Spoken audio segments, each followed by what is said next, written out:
Okay, we're just going to have a quick word about choking. Basically, there are two forms of choking. There's a partial obstruction to the airway, and there's a complete obstruction or a complete blockage of the airway.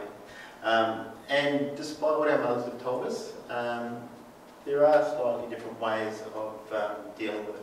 Okay, so let's say Marcus here has an obstruction, obviously a partial obstruction of his airway. Air can still get in and out, so he'll be coughing, wheezing, making a little gaspy, gurgling noise, but he'll be noisy about it. He'll be quite anxious about it as well, as we all would if we can't breathe.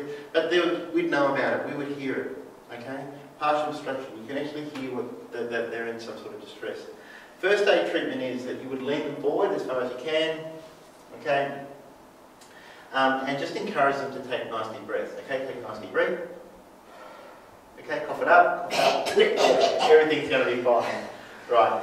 We encourage that breathing. The problem that occurs is that we are wired, because our parents always did it, is that once we get someone like this who's coughing, we have this uncontrollable urge to smack them in the back. Right. Sometimes more than others. But anyway, we have this urge to smack them in the back. The problem with that, or the reality of that, is that you run the risk of actually dislodging that object, whatever it may be, that blockage, and they can actually then re-inhale it on the next cough or the next gasp of air that they take. And you can make a relatively mundane condition worse. Okay, so just sit back up again. Okay, so now let's say Marcus has a complete obstruction in his airway. He can't cough. No air can get in or out of that airway. He can't wheeze, he can't gurgle, he can't make any sound at all. And this is the frightening thing about someone that's choking. It is silent. I have been in a situation where someone was choking behind me and I was unaware that they were choking until someone actually came rushing past me to deal with it. Okay, so just something to bear in mind, that a complete obstruction is silent. Okay, this is a life-threatening condition. Potentially they can be unconscious within the first 3 minutes and they can potentially die. Okay, it's a serious condition. So, what do we do? Again, let's say he's sitting at the table and he's choking, he's got that complete blockage, he can't gasp for air, he's quite agitated, his face is getting quite red or purple. Okay, now what we do again, we lean them forward as much as we can. Okay, 5 quick blows between the shoulder blades with the palm of your hand. The direction of the blow is actually in an upwards position. Okay, so 1, 2, 3, 4, 5. A bit harder than what I'm doing there. Okay, and we check his airway. Has that airway cleared? No. Okay, we can push him back into the chair. Okay, hand against the chest, similar to CPR. Okay, and I'm not going to do this, but 1, 2, 3, 4, 5, okay, and we're checking that airway. We're trying to see if he will cough that up. If he doesn't cough it up, again, we lean him forward. 1, 2, 3, 4, 5, okay. Is the airway clear? No. Again, we go back to the way we were before. 1, 2, 3, 4, 5. So we do that backwards and forwards, checking the airway as we go to try and make sure that object clears. Hopefully it does. Now, if it doesn't, okay, and they lose consciousness, you now have a patient that is non-responsive and not breathing properly. Okay, our protocols for that is that we go straight into CPR. Okay, so I'll just get you to lay down on the floor. I'm not going to do CPR on you, but just to demonstrate something. Okay, so when we give so we go 1, 2, we're doing CPR, so we do our 30 compressions, 2 breaths.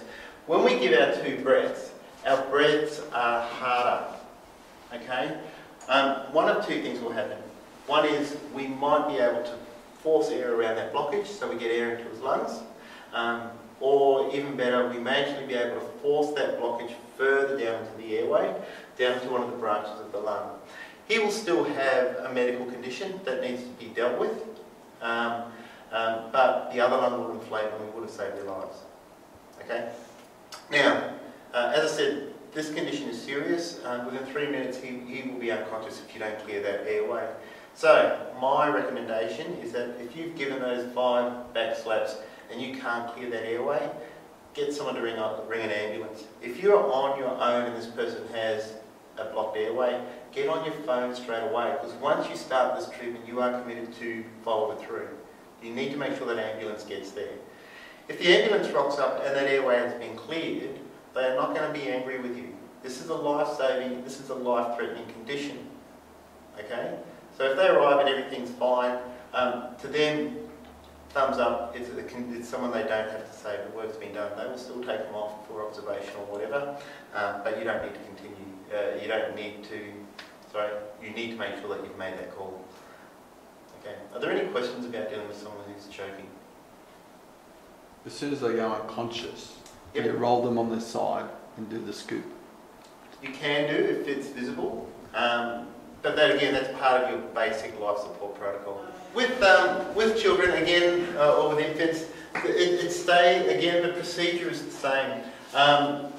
The advantage, I guess, hopefully you never put up with it, you don't have to experience this, but the advantage is that children are easier to move around than an adult. So again, you can actually hold your baby this way, 1, 2, 3, 4, 5. Just remember, not that big adult hit. I mean, you're under stress, it's a stressful situation, but not big adult hit, but it has to be a fair 2, 3, 4, 5. Check the airway. If it hasn't cleared, 2 fingers this time. 1, 2, 3, 4, 5. Check the airway. With babies, we don't tilt the head back. Okay? Try and keep that airway in a nice neutral position. The airway is a little bit different to ours. It's a different shape, it's softer, it's narrower than ours. If we tilt the head back when we're doing this, we're actually blocking that airway anyway. So keep the head in neutral position. 1, 2, 3, 4, 5. Has it cleared? Again, back. 1, 2, 3, 4, 5. Okay. Any questions about dealing with babies? This is not the way to clear a baby. I have seen this as well. That is not the way to clear a baby's airway.